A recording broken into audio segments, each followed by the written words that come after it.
جس نے پاکستان کی عزت اور غیرت کا جنازہ نکال دیا ہے. آج ملک میں پھر دہشت گردی سر اٹھا رہی ہے. تو اس لیے میں سمجھتا ہوں کہ اگر ہم نے اس کو نہ نکالا تو پاکستان کی آزادی خطرے میں پڑ جائے گی. یہ وہ شخص ہے جسے فورن فنڈنگ کے ذریعے پاکستان دشمنوں نے پاکستان پہ مسلط کیا ہے.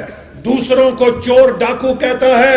میں عمران خان سے پوچھتا ہوں کہ اگر تم صادق ہو, اگر تم امین ہو, تو 7 سالوں سے فورن فنڈنگ کا جواب دینے سے کیوں بھاگ رہے ہو؟ اگر تم صادق اور امین ہو تو تم یہ بتاؤ کہ تم کیوں توشہ خانہ کیس کے اندر آج بھی حساب دینے سے بھاگ رہے ہو کہ تمہیں کون کون سے تحفے ملے تھے, کس کس نے تحفے دیے تھے. جو شخص بحیثیت وزیر اعظم باہر سے ملے ہوئے تحفے بھی بیچ کے کھا جائے, وہ صادق اور امین کیسے ہو سکتا ہے؟ وہ پاکستان کے لیے ایک دھبا ہے, پاکستان کے لیے ایک شرمندگی ہے کہ پاکستان کا ایک ایسا وزیر اعظم بنا جس نے پاکستان کے وزیر اعظم کو ملنے والے تحفوں کو بھی بیچ کے کھا گیا. تو ایک ایسا شخص ہمیں اگر دعوت دے گا کہ میں پاکستان کا بڑا صادق اور امین ہوں, تو اس دھوکے میں ہم نہیں آ سکتے. پھر امر بالمعروف, او بھائی کون سا امر بالمعروف؟ کیا امر بالمعروف یہ ہے کہ غریب کا وجود مہنگائی کے ساتھ کچل دو؟ کیا امر بالمعروف یہ ہے کہ بجلی کا بل اتنا مہنگا کر دو کہ کوئی غریب نہ دے سکے؟ کیا امر بالمعروف یہ ہے کہ سردیوں میں غریب آدمی گیس کو ترسے اور گیس نہ آئے لیکن بل ایسا آ جائے کہ وہ ادا نہ کر سکے؟ کیا امر بالمعروف یہ ہے کہ بے روزگاری پیدا کر دو؟ کیا امر بالمعروف یہ ہے کہ کرپشن کی دکانیں لگا لو؟ آج یہ اپنی ناکامیوں کو مذہب کا نام استعمال کر کے چھپانا چاہتا ہے. ہم اسے نہیں کرنے دیں گے. قوم اس کا چہرہ جانتی ہے اور آج اس نے کچھ باتیں کی ہیں جن کا میں ضرور جواب دینا چاہتا ہوں. آج اس نے بڑک ماری ہے کہ میں استعفیٰ نہیں دوں گا. جی عمران نیازی صاحب, ہم بھی یہ سمجھتے ہیں کہ آپ کو استعفیٰ نہیں دینا چاہیے, اس لیے کہ تاریخ میں لکھا جانا چاہیے کہ پاکستانی قوم نے تحریک عدم اعتماد سے آپ کو ڈسمس کیا تھا. آپ کے مقدر میں لکھا جانا چاہیے کہ آپ کو پاکستانی قوم نے ڈسمس کیا تھا. تم انشاءاللہ تعالی وزارت عظمیٰ سے ڈسمس ہو گئے, ہم تمہیں مستعفی نہیں ہونے دیں گے. اور پھر یہ کہتا ہے کہ مجھے نکالا تو میں چپ نہیں رہوں گا. خان صاحب, جب تم نکلو گے تمہارے جو کرتوت قوم کے سامنے آئیں گے, تم تو کسی کو منہ نہیں دکھا سکو گے. چپ رہنے کی کیا بات کرتے ہو؟ آج پاکستانی قوم کے سامنے زیادہ زبانیں نہ کھلواؤ, لیکن انشاءاللہ مجھے یقین ہے کہ جب تم حکومت سے نکلو گے, تمہارے کالے کرتوت جب قوم کے سامنے آئیں گے تو تم پھر قوم کا سامنا نہیں کر سکو گے. تم کس کو ڈراتے ہو؟ چپ نہیں رہوں گا, بولنا, لیکن یہ قوم تمہاری بولتی بند کرا دے گی. اس قوم کا ایسا غیظ و غضب ہوگا. پھر آج یہ کہتا ہے کہ دیکھیں کون استعفیٰ دے گا. عمران خان, یہ استعفے کس سے لینے ہیں تم نے؟ تم کس کو دھمکیاں دے رہے ہو؟ تم ہم سے تو استعفے نہیں لے سکتے, اپوزیشن سے تو استعفے تم لے نہیں سکتے. تو اس کا مطلب یہ ہے کہ تمہارا اشارہ کہیں اور ہے. مجھے بتاؤ, کھل کے بات کرو کہ کیا چیف جسٹس کا استعفیٰ لینا ہے, کیا آرمی چیف کا استعفیٰ لینا ہے, کیا صدر پاکستان کا استعفیٰ لینا ہے, کس کا استعفیٰ لینا ہے, کس سے استعفے مانگ رہے ہو, کیوں دھمکیاں دے رہے ہو؟ یہ شخص حواس باختہ ہو گیا ہے اور اپنا اقتدار دیکھ کے اب یہ پاکستان کے اداروں کو برباد کرنے پہ تلا ہوا ہے. اس کے لوگوں نے سوشل میڈیا کے اوپر فوج کے خلاف اتنی غلیظ مہم چلائی کہ اب خود اس کے اوپر یہ شرمندہ ہو کے, جیسے کہتے ہیں کہ گونگلو سے مٹی جھاڑ رہے ہیں, لیکن قوم کو پتا ہے کہ تمہارے ارادے کیا ہیں. اور میں ایک بات بہت ادب کے ساتھ، نہایت ہی ادب کے ساتھ، کسی گستاخی کا کوئی پہلو نہیں، لیکن سپریم کورٹ کے چیف جسٹس صاحب سے بھی ایک عرض کرنا چاہتا ہوں کہ جناب چیف جسٹس صاحب، عمران خان کے خلاف تحریک عدم اعتماد پاکستان کے قومی اسمبلی کے اراکین کا استحقاق ہے.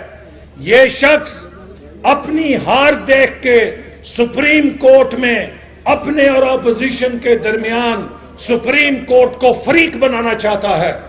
یہ سپریم کورٹ کو اپنی جنگ کے اندر جھونکنا چاہتا ہے، جیسے کہ سینٹ کے الیکشن میں بھی اس نے کوشش کی تھی کہ سپریم کورٹ کو اپنی ڈھال بنائے. اور اس وقت سپریم کورٹ نے بہت دانش مندی کے ساتھ جب ریفرنس بھیجا گیا تھا تو اس ریفرنس سے خود کو نکال کر کسی سیاسی تنازع میں حصہ بننے سے انکار کر دیا تھا. آج پاکستان کے آئین میں بہت واضح لکھا ہوا ہے کہ پاکستان میں کسی رکن اسمبلی کے اوپر کوئی پابندی نہیں، کوئی ایسی پابندی نہیں کہ وہ تاحیات نااہل ہو اگر وہ حکومت کے خلاف ووٹ دیتا ہے. آئین یہ لکھتا ہے اگر کوئی ممبر حکومت کے خلاف ووٹ دیتا ہے تو وہ ڈی سیٹ ہو کے دوبارہ الیکشن لڑ کے ایک قیمت ادا کرے گا حکومت کے خلاف ووٹ دینے کی. اور اگر حکومت کے ریفرنس کو درست مان لیا جائے تو پھر تو آئین میں سے عدم اعتماد کی شکی نکالنی پڑے گی، اور پھر تو جو وزیر اعظم ایک دفعہ اعتماد کا ووٹ لے گا وہ 5 سال کے لیے ڈکٹیٹر بن کے بیٹھ جائے گا، چونکہ اس کے خلاف اعتماد کا ووٹ دینے والا عدم اعتماد کا ووٹ نہیں دے سکتا.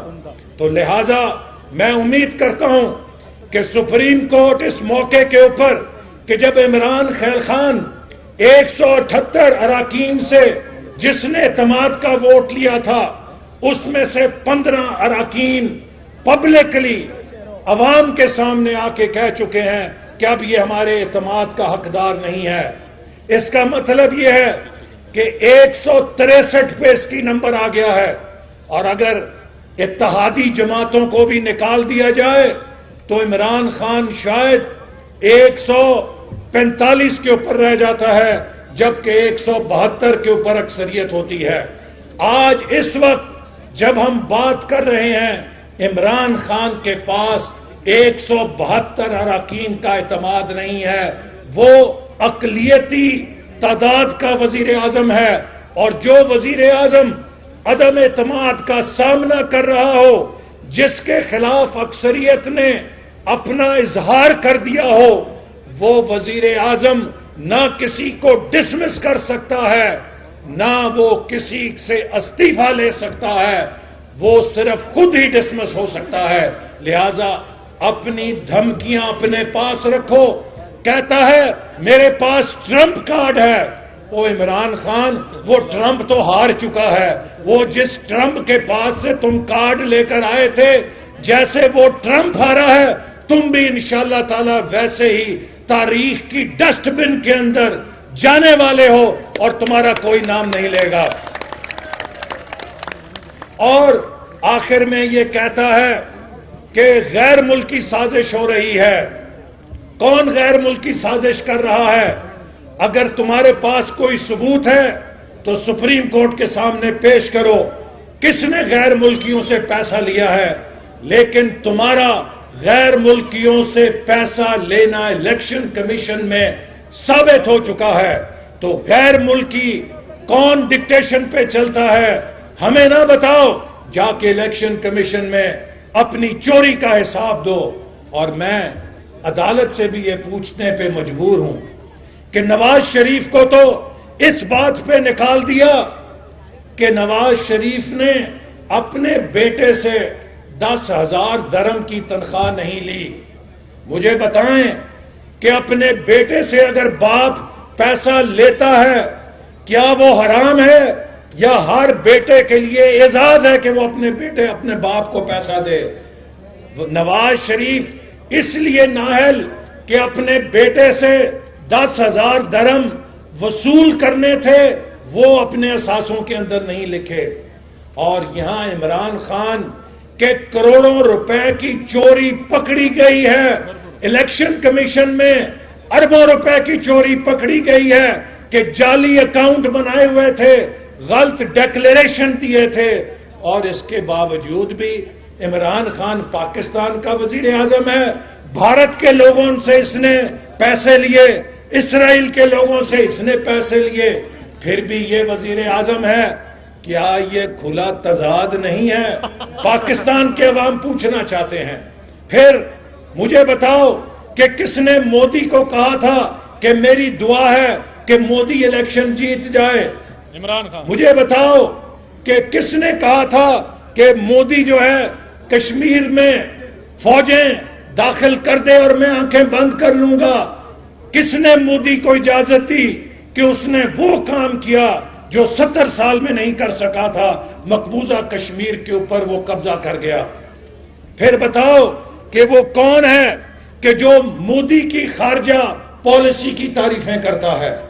مجھے بتائیں، پاکستان کا کوئی وزیر اعظم 4 سال سے اقتدار میں ہے اور اپنے لوگوں کو کہتا ہے پاکستان کی ناکام خارجہ پالیسی ہے، وہ دیکھو بھارت کی بڑی کامیاب خارجہ پالیسی ہے. مودی کے حمایتی عمران خان کے بیانوں کو اپنے لیے بہت بڑی ایک انڈورسمنٹ، اپنے لیے ایک بہت بڑی مہر کے طور پہ پوری بھارت میں پرچار کر رہے ہیں. تو ہمارا وزیر اعظم اگر مودی کا پروپیگنڈا کر رہا ہے تو یہ محب وطن ہے.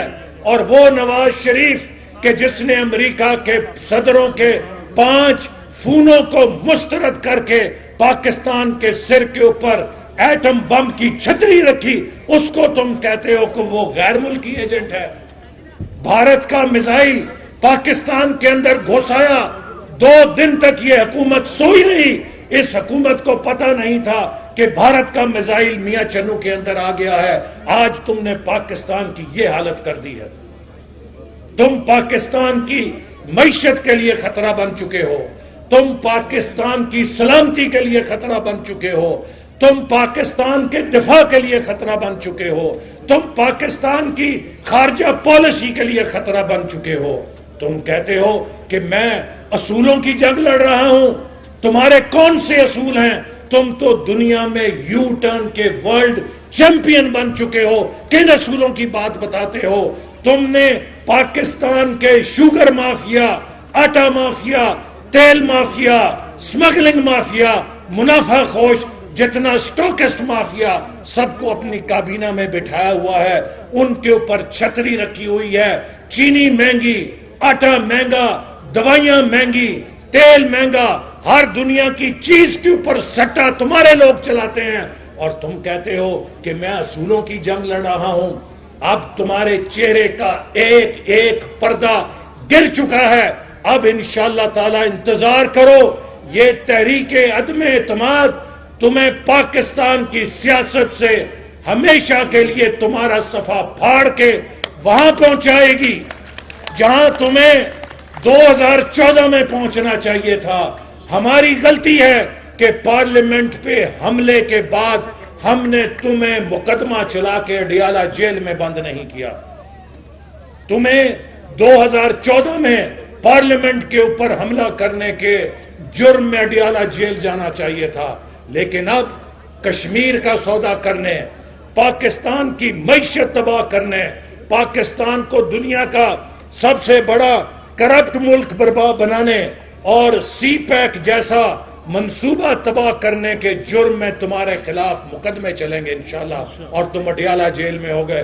میرے بھائیوں، 28 تاریخ کو کسی نے گھر میں نہیں بیٹھنا. یہ جنگ پاکستان کی جنگ ہے. اگر اپنے بچوں کے مستقبل کو عزیز جانتے ہو، اگر غریب آدمی اپنی غربت اور اس مہنگائی کے خلاف آواز بلند کرنا چاہتا ہے تو ہر شخص کا فرض ہے کہ پنڈی کو پہنچ کے وہ تاریخی جلسہ کرے کہ دنیا دیکھے کہ عمران خان کی اصلیت کیا ہے اور پاکستانی قوم کا فیصلہ کیا ہے. پاکستان، مسلم لیگ نون، نواز شریف، شہباز شریف.